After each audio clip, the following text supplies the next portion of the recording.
Today we have the legend, Diane Tanaka, Kenpo extraordinaire, great lady. Diane, welcome. Thank you for coming. Thank you. Thank you for having me. Thank you Great so to be much here for with being Zach. here. Yeah. Pleasure. Okay, so let's start off with the very beginning. Where did you grow up? How was it? That All beginning. That beginning. My parents are from Hawaii. They were both born in Hawaii of Japanese immigrants. So their parents were the first generation. So they called themselves, my parents, the second generation in Hawaii. And growing up there with an American, passport, papers, they were part of, a Japanese lineage, but they considered themselves Americans. And when I was born in Japan, but I was not of Japanese citizenship because my folks went to Japan as young adults as part of the post-war Japan era when Japan was rebuilding after World War II.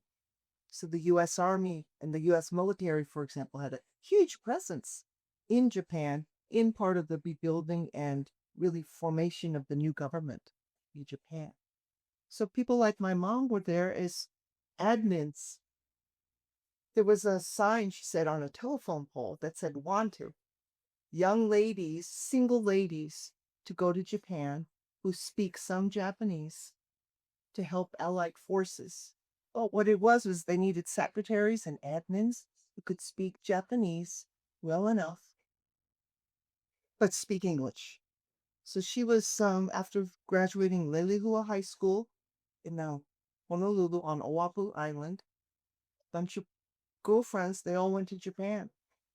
In the meantime, my dad, after Korea War, he was in Japan trying to see what he could do to make a living, do something in this post-war period, because it was really a good time for this crazy subset of people, which is Japanese ancestry who could speak English and who were actually Americans and not Japanese citizens. So anyway, down the line, my mom and dad met, and I happened to be born in Japan because of that in 1955. Or did you grow up in Japan? I grew up only in Japan until I was in second grade. But my education, my first language is really English. I was never educated in the Japanese system. I went to school at an army base in Tokyo. So all my schooling was, American school. And the whole point of those American schools was that when kids would go back to the United States, they would see no difference. They had these Dick and Jane books. We read all of those because they wanted you to, wow, these are great, wanted you to transition as if you were, grew up in the States. Yeah. So even on base, they had street signs and all these things that just you thought you were in America. And that's the way they wanted you to grow up. And so I grew up on, we didn't live on base, but that's where I went to school. So I was in Japan. I knew Japanese well enough to play with the kids in the neighborhood, but my schooling wasn't that, was in English. Nor was it in Japan you got first introduced to the martial arts? Not at all. So I grew up, came to the United States, grew up in Northern California. Right now, it's really the heart of Silicon Valley, and went to elementary school, through high school. And at that time, I thought martial arts, or no, karate. Karate was a dream. I thought it was wonderful, but I thought it was not for women. I never knew of anybody that was a woman doing karate and judo. So growing up, I was a gymnast. So from about fourth grade onward, I was involved in gymnastics in some way, whether it's competitive gymnastics or coaching after I got a really severe injury in my junior year in high school. So keeping up with the gymnastics. That's a great foundation. Yeah, Yes. it really is. Yeah. It really is. But in the meantime, I heard stories about my cousin from Hawaii, cousin Glenn, doing karate from my uncle. And I'd say, wow, those are so great. And one day, our uncle visited us in Northern California and said, Glenn made black belt. And I just thought, wow, that was so wonderful. And those were the days that when people said, oh, you're a black belt. Are your hands registered? That would be kind of one of the first questions, the myth. Yeah. And so I just thought that was great. But again, not for women. Fast forward, I'm at UCLA. I'm living in the co-ed dorms on campus. And I had a neighbor. And he was doing, I thought, karate. And he'd be kicking things. He'd just be walking down the hallway, just kick, kick, kick, kick, kick. And then I would go to his room and he'd say, stand on the bed. We say, just throw these pillows, pillows, pillows, pillows, or throw the pillow. And he would try to kick them. Buff, buff, buff, buff, buff, buff. That was really cool. But I said, well, I'll try it. So you do it. And because of gymnastics, I could kick anything he put up. Not with power, but I could reach it. He'd say, how come you can do this? I don't understand. And so he said, you should come to class. So I went to class with him one night, and it was at Chuck Norris Angsudo. Wow. Which was where? On Wilshire Boulevard. Near like La Brea, La Cienega, kind of near Miracle Mile in LA. And what year was this? This was 1973.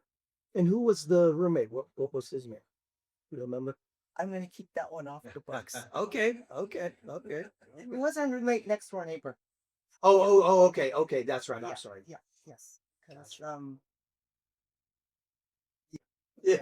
So you end up in Chuck Norris's Hongsudo school. and he was not in any walker, no TB. He just My trained. friend just said he's a famous fighter. Ah. He's one of, so I figure it must have been the internationals and he's one of the things. He said, my teacher's a famous fighter. So, that's where I watched this class and there were women in the class. That's the key point for me. There was women in the class. Awesome. So what did I do when my freshman year at UCLA was over? Summer came. I went back for the summer to Northern California with my folks. Spent the summer there. But the first thing I did was I looked through the yellow page phone directory, said, oh, there's a karate school really near where we live, just downtown Menlo Park. I grew up in Menlo Park before there was Facebook and all that. It was just a university, Stanford University town. And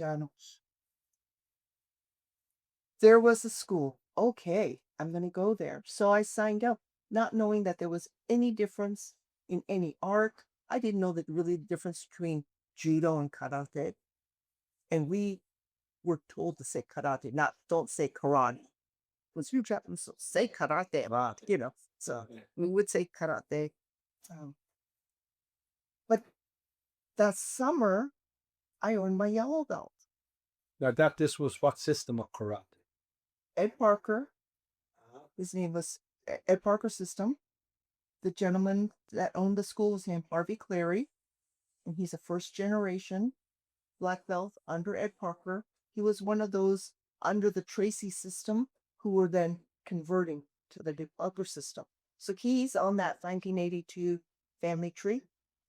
So who would have known that I would just pick out something, and here he is, a first generation Parker black belt. And that was your introduction to Kenpo. And that was my first introduction. So take us from there. You're training in Northern California in Kenpo Yes. Karate School. You get your yellow belt. Yes. Take us from there. What happens there? So one day I see a pamphlet in the school in Menlo Park, and it said, we have franchise schools in blah, blah, blah, blah, blah, blah, blah, all over. And then it says West LA. I said, there's a school in West LA?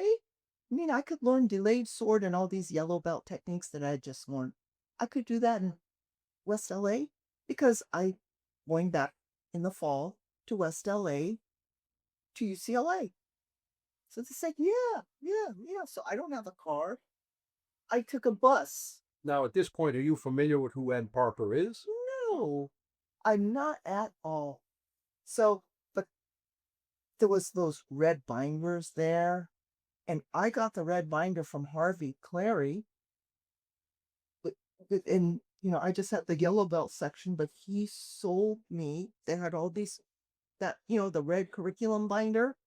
I got a Big red one. a big red one. So I had that big red binder, not knowing if I'll ever learn all of these other techniques. But I did learn those yellow belt techniques. So that I went back to UCLA in the fall as a yellow belt. I found the Ed Parker School. Then I could go there by bus. So here I am at that school, and I'm taking lessons to become an orange belt. And that's where, at that time, I believe the school was officially managed by Tom Cannon, I believe, Mr. Tonka. But Huck Planus was teaching there. Now you were talking about the school on the corner of Santa Monica and Sepulveda. Correct. The big The big big one. school that had Strip the mall. big, yes, and that had the hamburger stand in the front. Yes. That was the school. And so there was tons of black belts going in and out of there all the time. That me not knowing who they were or what they were, just it was very cool to see all these black belts. Now I remember Mr. Planus teaching private lessons, etc. So it was in that era that I took Monday, Wednesday classes from a gentleman named Sam Estrada, who was really from Pasadena, a student of Huck Planus's. And I believe Mr. Estrada's gone on to be really a big part of Sam Puoha's Karaho Kenpo under the William Chow lineage. But Mr. Estrada was just a stickler for perfect basics. Well, from a gymnastics background, I just loved it. I just loved class. And then Mr. Chuck Sullivan was teaching on Monday, Wednesdays. And it was really quite the different kind of class because with Mr. Sullivan, you just kick, punch, punch. And he was about power. Well, and then Mr. Estrada was about perfection. I didn't know what I'm learning. It just was fun. I just loved it. So in that year, for example, I was at group class 4 nights a week. You couldn't keep me out of there. But one day, I remember early on, it was a Thursday, just because it was the advanced class night. And for advanced class, everybody had to finish class, take a shower, whatever, get dressed, and you had to be out in the lobby. You could not watch the dance class. Not allowed. So I remember just sitting there with my gym bag, but not wanting to go out yet. And I'm just watching all these guys warming up. It was all these black belts, and I'm just fascinated. Wow, this is really cool. Then they suddenly, he's coming, he's here. What? Who's here? And I said, Ed Parker. Oh, there's really a guy I'm thinking. There's really a guy named Ed Parker. This is your first time seeing him, meeting him. Yeah, I know his name. Obviously, I go to the school, but it'd be just, I always say, when you're eating Colonel Sanders chicken, do you expect Colonel Sanders to come in the door? No. That's the last person, wow, there's really an Ed Parker who's really here. And he walks in the room. And he just walks in before he goes in the office. His way he surveys the floor, he's looking. And when I saw him, you just knew he was somebody. You just felt that energy. Holy moly. That's Ed Parker. In my head, it's just, wow, there's really a guy named Ed Parker. And now we're in 1974. Yes, this is the fall of 74. So I'm sitting there, and everybody's like, get out, get out. Everybody's here, get out, underbelts out. And I'm just looking, and I'm kind of looking at him because, oh, wow. And there's hardly any women in there. There was one lady, Shelley Bates. She was kind of a green belt, actually. Wow. Very few, just 1 or 2 of us. And he looked at me and just says, just barely grunted, and I said, hello, sir. All the time, you're not meant to be there. You're supposed to be already. I'm supposed to be in the lobby already, but I just, class hasn't started yet, so I'm just going to keep watching as long as I possibly can until someone takes me by the neck and throws me out the door. So I remember his first acknowledging of me was almost just a grunt. Mm, mm, mm. And I said, I know I said something like, hello, sir. Very few words, but I'm sure sir was in there and hello. So I remember he looks at me and goes, A. E-H. A. You like watch? A. You like watch? That's a Hawaiian slang for would you like to watch? Yeah. It's A. You like watch? Yes, sir. Yes, sir. Of course, yes. She says, very few words, you can sit there. It's like, wow, what? I can sit here? Yeah. Looking back, I think he realized I'm from, but something about me in Hawaii, because I do have this slight island accent. I can't help it. It's the way my folks talk. Well, without a doubt, Penpar was a very intelligent man. Yeah, he was very well educated too. Yeah. So I'm sure he picked up on that. So why would the second species he say to me in Hawaiian, a local, not one, local slang, A. Yeah. Because everything starts with EHA. I'm hungry. Let's go eat. A. So he asked me if I want to watch, and from that day on, I never missed a Thursday.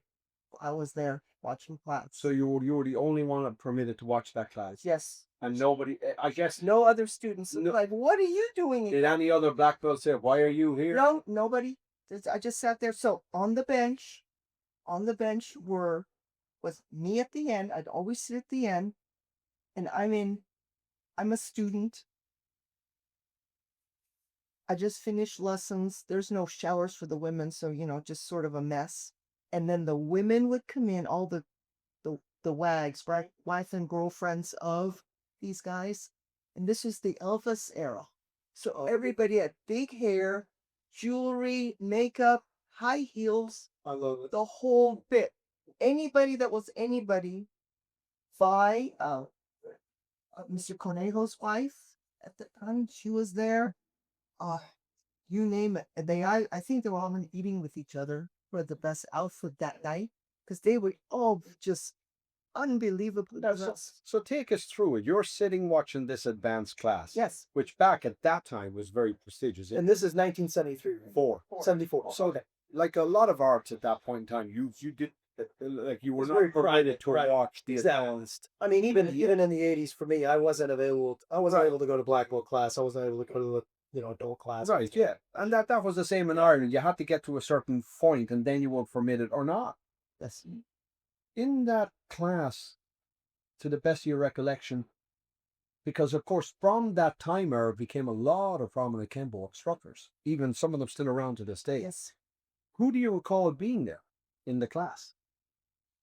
Because I was with Mr. Autry a few days ago, and Mr. Sullivan, they were there. This Jack Autry, Mr. Sullivan, this Chuck Sullivan. Tom Beaker? Yes, sometimes Tom Leake was there. George Quinones was always there. Wow. There was a Chinese gentleman, really tall. His name was Ming. And he was he would have been a black belt. Not black belt. He could kick a bag. He'd do this reverse spinning roundhouse. And he could but he'd hit the bag in this orientation. Also like a spinning at yeah, like a boom. Yeah. He'd hit it here, and the bag would actually fold, like dent, like boom, boom.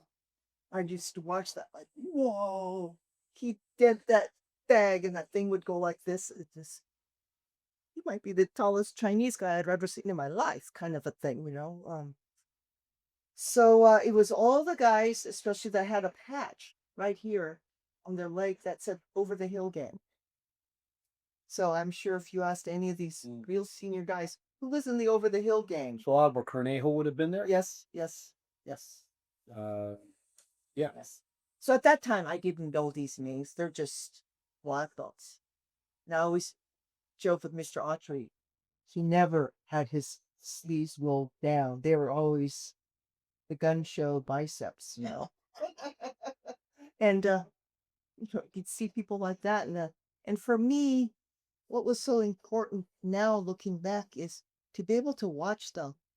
Those were those little motivators That that makes you where you that go. that Yeah. kept me going. So how long were you watching this class on a Thursday night? So from 74 to 75, I know that this class was going on in that iteration where the school was being run by, I call it the boys club committee, because they all tell me stories of what was going on at the school afterwards, and they crashed there. They'd be too kind of wiped out to go home. So it was loosely run. Yeah.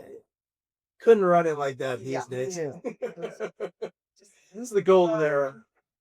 It was their So you hideout. Yeah. so you're watching this class, you're training there 4 nights a week. Yes. You're watching the class on the Thursday night, Yes. and that goes on for how long? And then obviously you become a. So take us through that. Okay, so again, that's the Elvis era. If you wanted to park in front of the school, the ones that go right up to the building, you better have a Cadillac, because Mr. Parker would have either his white Fleetwood, I think, and then he had another Eldorado, a black one. So all of these guys that kind of wanted to be in that age or part of that whole Elvis Like a clan, clan. Yeah. I think you weren't allowed to park there if you didn't have a Cadillac. That's the perception that Right. probably wants. So if you didn't, you'd have to park right over there, but right against the building. So it was that era that was managed by this group of guys. It was kind of loosely whatever, because when you come in for your private, because remember, it was those days that you got the 30-minute private and then all the group classes you wanted. So I'd come in for my private and it'd be like, who's around? James, do a private. So it wasn't quite the organization that one would run a school these days. later. Yeah. You're like, Golden era. take- Yeah. and most people didn't mind teaching me because I could figure out my right and left foot and whatever. So like, hey, you learn this pretty easy, because at that time, because of the gymnastics, Yeah. it wasn't The that. foundation is very strong. Yeah. So, Which then leads me to Mr. Sullivan, who I guess I was doing the moves correctly, but then he'd say, Carter, this is not, and then we could say it to each other, this is not ballet. And he'd say, this is not ballet. Come to find out, he was a tap dancer who took ballet lessons, so he could see. I've seen pictures of him. He was a beautiful dancer. the finesse. The finesse, the posture, the body line. I mean, there's a reason why he still stands this way. Yeah, that picture, he looks. He's, he has that dancer's Yeah. carriage Yeah. of an upright spine. And so, in this era, it was kind of a free for all, I think, at the school. Whatever happened, happened. Somehow the walls stayed up and things kept going. So now, the summer of the next year, summer of 75, I go back to Northern California. And what For rank this are you summer. at this point? Pardon? What rank are you in Kenpo at this point? I'm an orange belt. You're an orange belt. An orange belt. So I go back to Northern California to my original teacher, Harvey Clary. And what he was doing was he was like all these Tracy guys were converting to the new Parker system. So he was picking my brain without knowing it. Show me some of the ways they do these techniques now. So I'm just showing you these techniques the way we voted in West LA now. And So you're a transporter at this point. right, Right. no, Innovation. yeah, like let's see these things. I like it. We'd sit in the living room sometimes and we'd reading these, do this technique. And so that summer I earned a purple belt. I was kind of into purple belt, and then he finished my purple belt. So I went back to Southern California as a purple in the fall of 75. And at that point, I had been to some tournaments because the competition part of me from gymnastics wasn't through. And I thought, oh, I heard there's a karate tournament. So I watched people do forms. For example, a tournament at Beverly Hills High School and places like this. And I'd watch, and this one young lady was winning everything. And her name was April Hiraki. And I found out that her teacher was James Ebra. What I liked about how April Hiraki moved was she was really beautiful and Japanese. I believe so. Or she might have been of mixed ancestry, Caucasian, Japanese, but name was Hiraki. So definitely of Asian name. When she fought, she just had this boom thing, but then she was doing Gong Fu, but it was almost kind of like a hard style Gong Fu. So everything about her was like, wow, I want to move like that. Not just flowy Gong Fu, but it was this almost hard style Kung Fu. Not knowing that her teacher was Mr. Ebrow, who's Mr. Parker's maybe second or first black belt, not knowing any of that, I liked the way she moved. So instead of going back to the Parker School in the fall of 75, I was determined because I just got a clunky car and where do I have to go? Pasadena? Oh boy, I'm in West LA, but I was determined. So, of course, that's where I was going to go. And I was just getting ready to do that. And I'd gotten a part-time job at a Beverly Hills dentist because my father was in the dental products industry. And he got me a job with this very famous dentist in Beverly Hills because I was going to be a dentist. So he said, you should work in a dental office before you make sure you really want to do this. So he was a dentist to the stars. So here I was in this office, and that's a whole nother story of the people who came in and had a whole set of white new teeth put in for smile. Everybody 5 miles up the road. Yes. Yes. And that's what this office was. He really pioneered the study of mathology, and he was a USC fellow and, just really high up there in the dental world. So here I was. One day I'm walking through Beverly Hills to get to because I'm parking or wherever, and I'm walking. And Bernie Bernheim says, hey, it's September. You should be back at the school. What's up?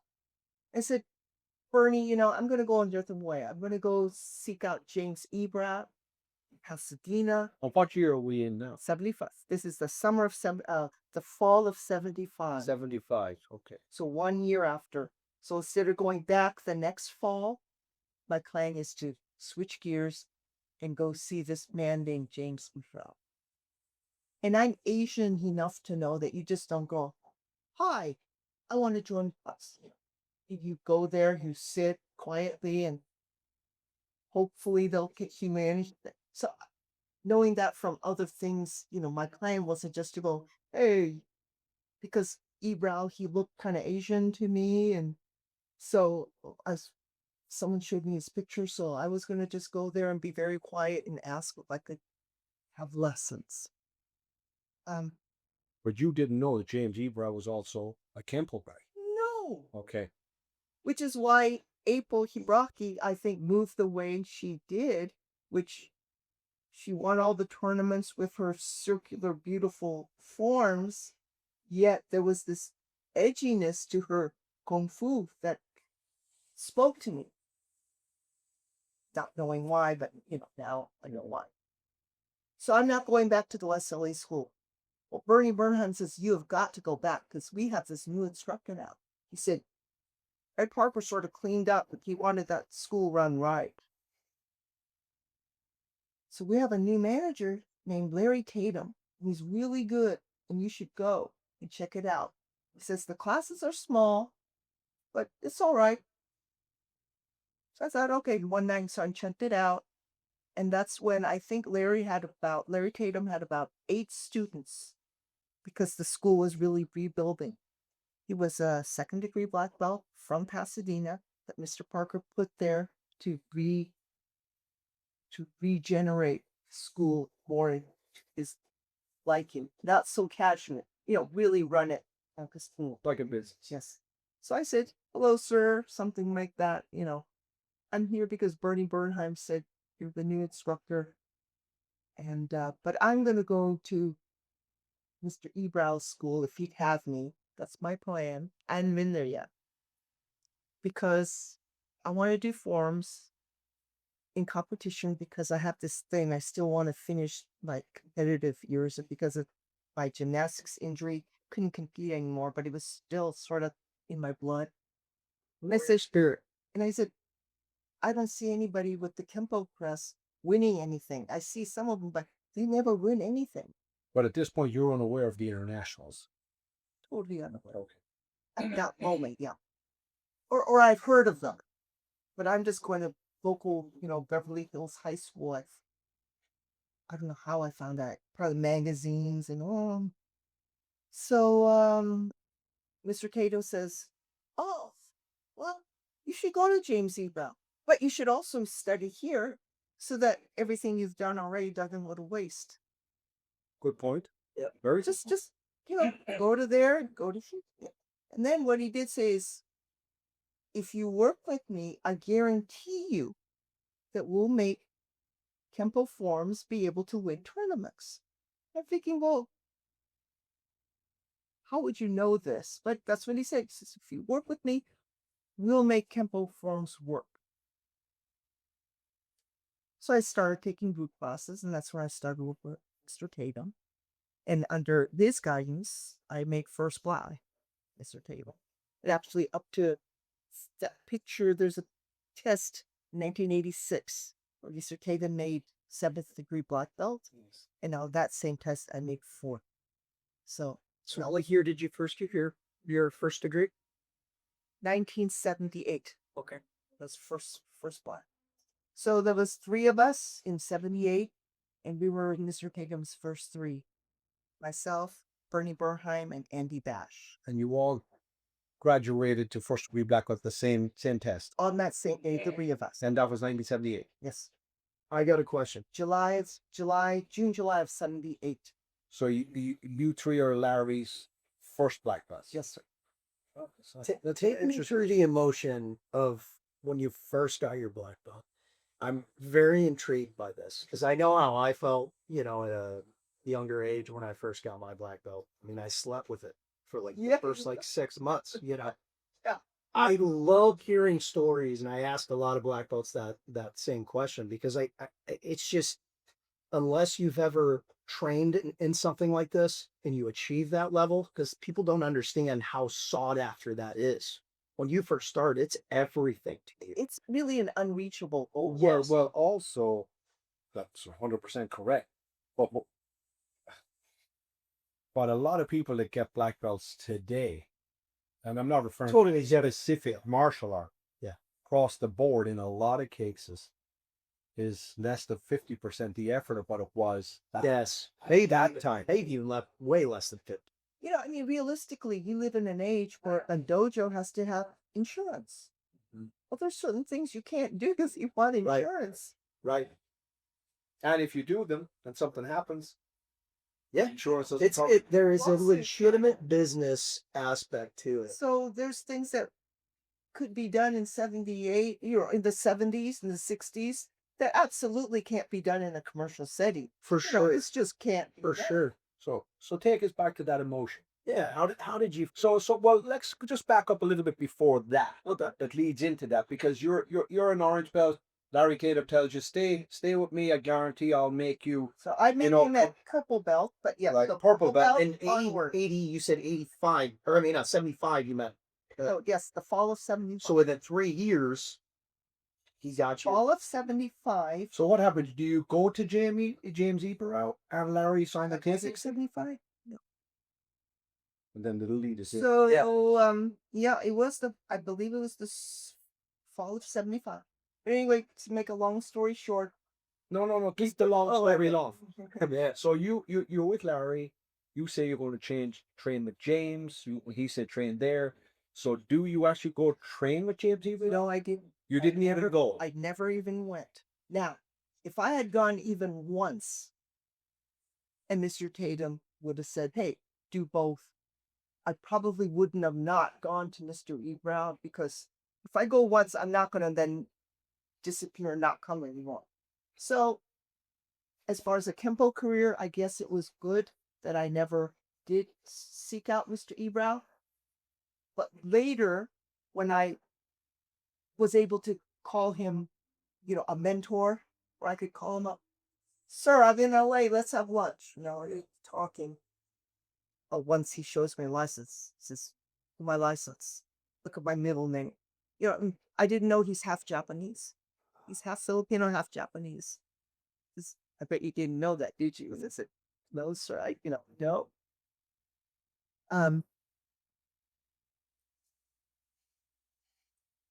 People like that are the ones that just keep you going. But anyway, no, I never went to Mr. E. Brown, fortunately or unfortunately, for training. So, but later he did say, I love the forms, I like the precision, I like the mechanics of the Kung Fu that I have learned from Jimmy Wing Woo. Who goes way back with Mr. Ed Parker, but it's another story. In 1963 and all that, and that's a whole nother story. But he says, and he, at that point, Mr. E. Brown called Jimmy Wing Woo the old man. So he says, I still take lessons with the old man, But what he'd say is, but when it comes to fighting, he says, Kenpo all the way. Tell me, boxing and Kenpo all the way. Now, of course, in Hawaii, if you're of any Filipino ancestry in Hawaii, you were either Golden Gloves adjacent, meaning like it's your dad, your father, your brother, you're going to get, somebody. Somebody else. So usually Filipino kids had some boxing. Whereas more or less the Japanese and Chinese kids, they had to go to school and then study hard. That's just the cultural ethos, Whereas if you're a Filipino family, boxing lessons, is a must. Well, some of the great Filipino boxers, some of the great boxers were Filipino. Yeah. Yes. Pancho Villa. Yes. It's just by no accident. It's a cultural tradition. And when you take classes with Burro Danny and Osanto, he refers a lot to Filipino boxing in his lessons and in his lectures. And of course he's got pictures on his academy. And Chinese. Yes. Yeah. So all these local guys, meaning Honolulu or Hawaii, when you look at all these Kaja Kempo guys, definitely Golden Gloves, AAU boxing was part of their. Well, as we know, Kaji Kempo. Shoes and bow boxers. Yes. Yeah. Yes. So But anyway, you're in the 70s, you're training with Larry, you decided you're staying there. Take us through what a class was like with Larry in those days. What unfolded. I mean, I'm sure at this point you're bumping into Mr. Parker here and there at this point, whenever you see him there or whatever. What was the class like? Was Larry an intense instructor, or was he very calm and very specific? Like, how did it unfold? Because obviously he's just a great Kenpo guy. I mean, he really moves like. So the classes were pretty much, basics,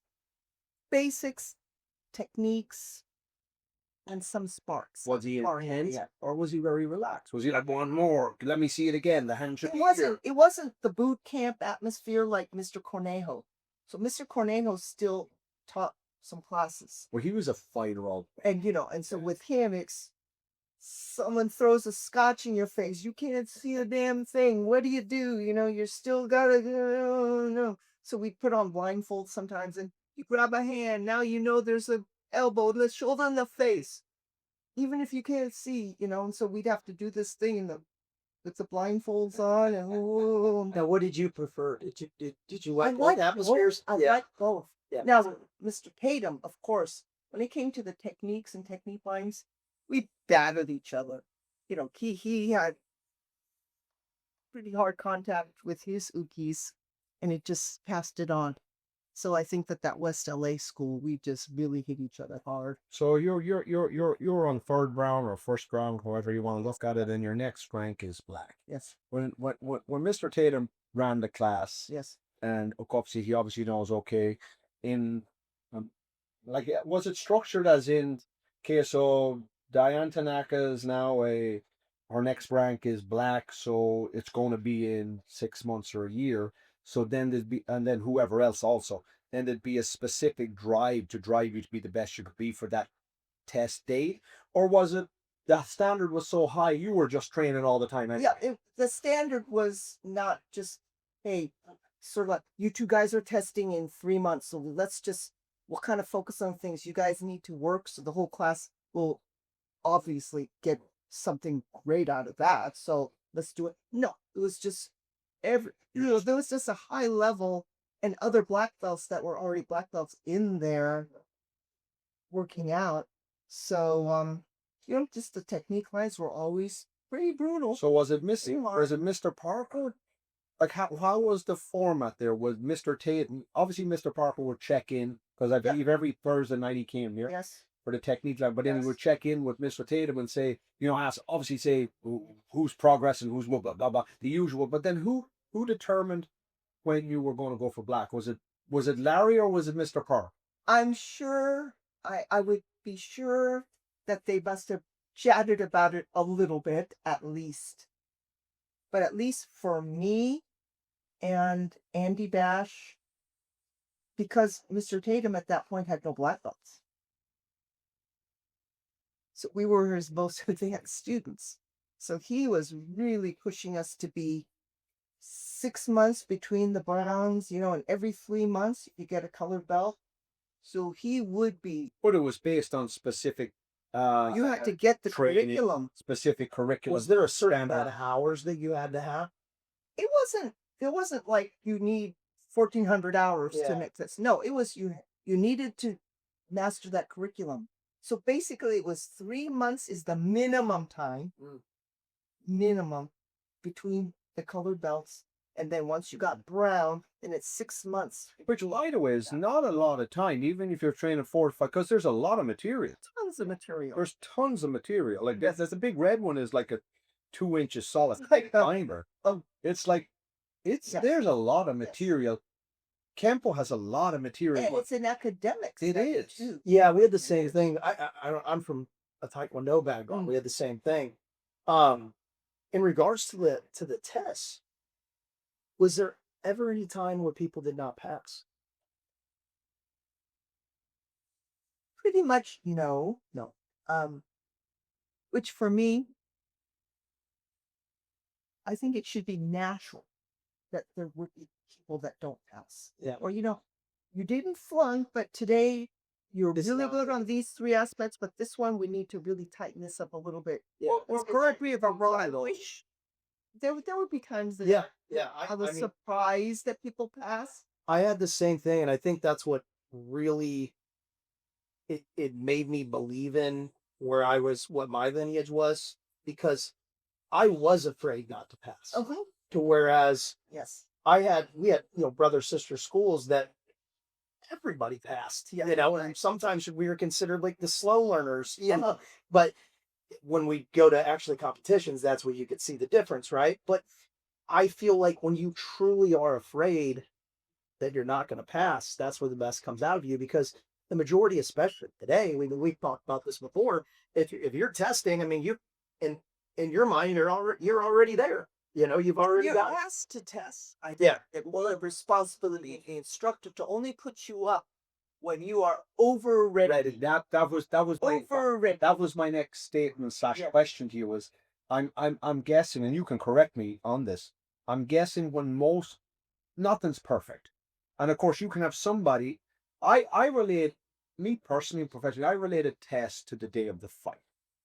You've done X amount of prep, and now is the day of the test or the fight. But you can do the perfect training. You can mess up the fight. we could have an off. You can mess up the test. So I'm sure that happens too. Nerves get the people. But I'm guessing and asking, before a lot of you guys at that point in time was put forward a test, I'm sure Larry, Mr. Tatum, Mr. Park were pretty sure that you're good to go. I think I'm imagining that if Mr. Tatum thought an individual needed 6 months to be ready, I don't think he's going to try to test them in 3. No, So he was. So it was pretty. Everybody was Yeah. pretty there. everybody was Yeah. pretty there. Yeah, yeah. Was there a criteria within the black belt, your first black belt test, that you were worried about or anything like that? Like, what was the breakdown of your test? Again, it was That's pretty intriguing much to me. the way classes were run. It's pretty Right. basics, that did your forms, did your techniques, and then some fighting. But you were. And how long was this test? You were just good though. I mean, you were. I don't know about that. Well, no, I'm going to say that. I mean, what you because I'm kind of answering your question. Yeah. Diane was. Diane was. Come on, you're being humble, but I mean, I can say just by the way you're moving in the chair, you can see the validity of the technique and the mechanics. question. I have footage of Diane moving, and audience, she kicks ass. She kicks I think after this, we should get a little bit footage of you moving on the floor out there if you're okay with it. Because that'd be a great thing to throw out. if you want. It's up to you, but I just think that'd be great. Totally. But what we could Thank you do for is, the if you want, compliments. is you take something if you want, or like less than a minute. You take something you feel that you'd be comfortable doing, or not.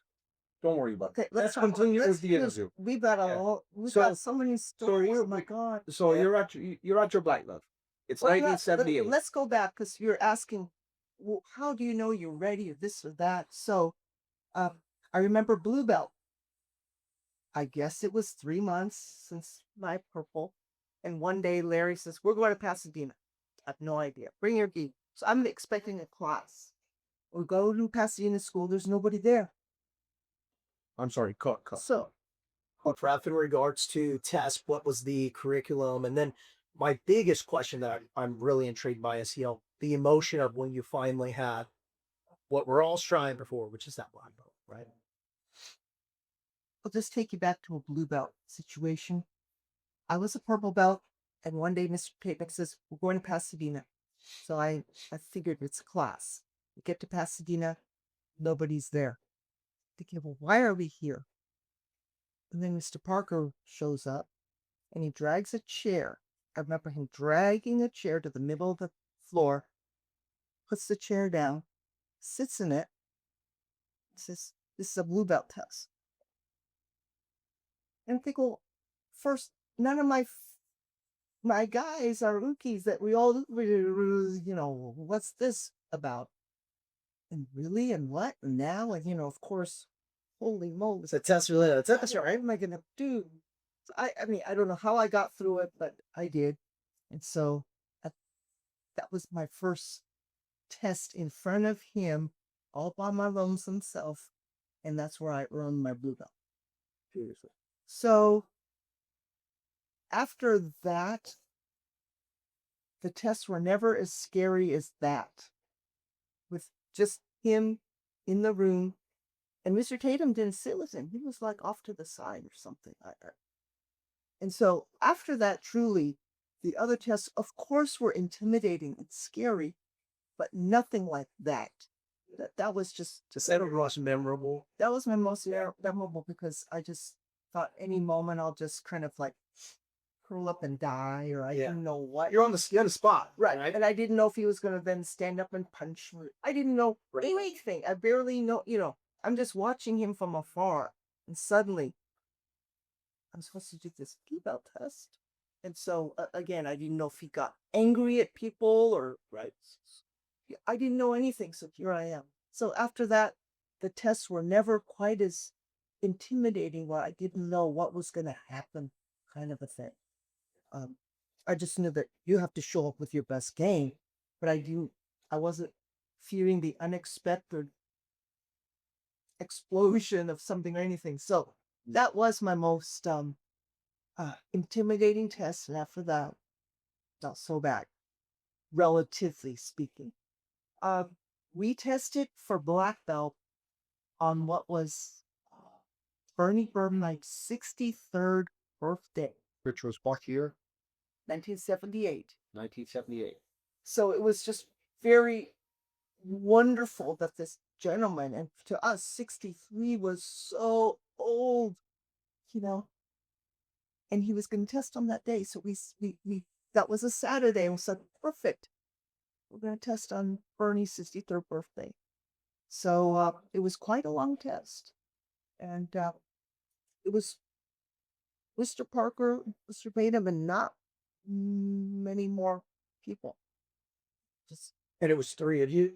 yes, 3 of us testing. How long was it? Would you say? Can you remember? I would say it's at least 3-4 hours. Yeah. And Did you guys have to do any breaking at all? no break. No breaking. No break. Because I remember we made Mr. Tatum a plaque that said, from your first female and the youngest, because Andy was 1 year younger, and then your oldest, That's all. 63, thank you for trending us. So when you tested for you, of course, Bernie Gernheim tested for the third, No, we are all testing for first blood. all first black. All odds. At 63. What? That's 63. So it was a big deal for him. It was a big deal for you guys. Yep, yes, it was a big deal for all 3 of us and probably for Mr. Tatum too, because that Yeah. letter is first 3. Yeah. So it was a great day for all of us. And where your certificate? So that's my most cherished certificate is first black. I just think that's the biggest jump. Yeah. Yeah. The other night there was some young people that beat green to brown. That's a big jump. Yeah. Who else was in that test that was testing for a lower rank that became a prominent instructor? In that test, nobody. No, It was just a 3 of us, just the three of you. just the 3 of us, test for black. Did Nobody else. at the end of your I never trained Kenpo, so I'm not that's why I'm asking questions. Sure. I'm also making comparisons to my own, in regards to Taekwondo. At the end, when you guys do you guys do presentations, of course, of the certificate, the belt, I would imagine, right at the end between of the class, or how? Take me through that. Like, just to give you an example, my instructor would have us line up, and he would call us each up one by one, and then say, he'd give a little speech and say, I promote you to black belt, or I promote you to green belt, or whatever it was. Shake your hand and let you go. He would get very emotional when he would give out a black belt. Very emotional. I mean, he would almost cry almost every single time he handed out a black belt. Was it very similar? Well, we in Kenpo there's some variation, but typically when you're the receiver of the new rank, you kneel down, Mhm. take off your old belt, put it in front of you, the new belt, and then at some point you made an L shape. But the L shape didn't come around for quite a while. So when we make black, take off your old belt, put it down. Here's your new belt. And then your instructor will probably kneel in front of you, put your heel, put your head on your belt, and then tie the new one on, stand up. I love a famous kick. Graduation kid. Now walk me through that. What's the graduation? What is this? So Mr. Ferg would say, as with birth, there's pain and joy. So you are you're being born into a new rank. And so like with birth, there's the pain and joy. So here you are. You take a kick, You take a kick. I remember when you took a kick from Ed Parker, it was not a kick. It was like a kick from a mule. And can I ask you where was the kick, and what kick Usually- was strong? Was it a So front? it's a Okay. front snap kick. And you just hope that it'd be right here. In the abdomen. Never. He gave Chuck Sullivan, I can't remember the rank off the top of my head, and the perfect formation of Mr. Parker's foot kicking him. The toe was Yeah, thrust forward, that's- the heel, it was. That's another thing I was gonna Oh, ask. That's another thing I was gonna ask. I love that you brought that up. I love that. In regards to that front kick, we're back on. So Yes. in regards to that front kick, right? Are you curling the toes and hip? If I could take this. Yes, it was usually you is it curl this back. way? Yes, This way? Usually that Boom. made Okay. contact. Because you can throw it this way, of course, or this way, We of course. do both. So it's like a teep in Muay Thai in a way. It is a T. It's a teep, just not much of a push though, right? Some guys would do sort of that upward boom, boom, and kind of a gentle boom. Like a stab. But the tradition is if kind of your second or what would come behind you. So that instead of driving you into the wall, so the real Stop good was from boom, you'd go flying, you pick up and kind of fly. So there was your buddy or one of the other black belts that were on the test court come behind, and catch you so that you don't fly and See how And also the reason for that was, to correct me if I'm wrong, is that all the high ranks were in the front. that hull go out a little bit and come down. It don't hurt. Let me get. I mean, it depends who you get. Don't get me wrong. It depends who you get. You got somebody who can lay some hips in there. But that to me, because I've always thought Kenpo guys were just so tough, man. Like they could just take it. Like, Well, we help because we pound on each other from day one. yes. So how did I feel on that test? Just lucky to get through it. It was just phew, wow. And I never thought I'd be a black belt. This is really exciting. And what was the next spot? What did you? Who'd you call? Who'd you tell? Well, I'm under my parents. And what was really interesting is my dad's kind of old-fashioned Asian, but he was really proud of. Was he at the test? No, No. not at the test. But he was really proud of me. And a lot of times he doesn't show that he's proud of you for stuff because, they'll get a big bad or whatever. So, all of us growing up, you do something that was like almost expected. Okay, yeah, it was good. Yeah. Good. But this was a real. Like he was like, oh, that was really great. Yeah. So now you're a black belt. Yes, sir. And you're a first degree. So lead us in from there. So you continue your training, Yes. and like now, do you become an instructor at the academy? Do you start to get involved in the teachings of the classes or the individuals? What happens? After first degree black belt, Keep in mind now at this point you're still in UCLA, or you've graduated. what was really interesting is in the summer of 78, when I got the black belt, at that point I was finishing UCLA. And so pretty much I got my bachelor's degree at UCLA and my black belt. Where'd you get your Back. bachelor's in? It was in political science because I was sure. Okay. That I was either going to be a dentist Or a lawyer? or I wanted to be in the foreign service. Okay. Like a diplomat. I wanted Nice. to go to foreign countries. So I was either going to take, the dental, like the MCAT, but the dental exam, Yeah. and the foreign service test, which, in those days, today too, is really hard. You gotta almost take a year off to really to pass that test. So that was my plan. And so I moved back to Northern California. And I meet up with all of these Kenpo guys, including, for example, John Sepulveda. He had a school in Santa Clara. Dian Copeland, Jim Burns, all these folks in Northern California that I didn't really know about. But a few months after I moved back to Northern California, I found out that John Sepulveda is going to have a Ed Harper seminar in Santa Clara. Just, right in the neighborhood type of thing, just 10 minutes on the freeway. So there was Mr. Parker. Wow, hello, here I am. And so for me, seeing the level of Kenpo going on in Northern California, in my area, you guys have got to see what's going on in Southern California. So they were always trying to strive to get more. They were trying to Assimilate to the upgrade, but they didn't really know what they're upgrading to. Right. So they were almost trying to understand it. So, for example, there was about 2 years that I was bringing Mr. Tatum up to California. And these people were like, wow. So you were like the conduit in that way to bring it. So, Yes. so in all, what I'm understanding is, I mean, if it wasn't for you, Probably. Northern would not be where. Up there. I mean, you were you first thought it. Yeah. So I said, let's start bringing Mr. Tatum up. And that way I could continue my lessons. So you're back living now in Northern California. Northern California. I make first black, and that's where I was coming to Southern California a lot. And Mr. Tatum would come up to Northern California twice a year. So that's how I continued my lessons and learning the material. And I make second black that way, and I make third black that way. Also, what started happening is I'd say, come on.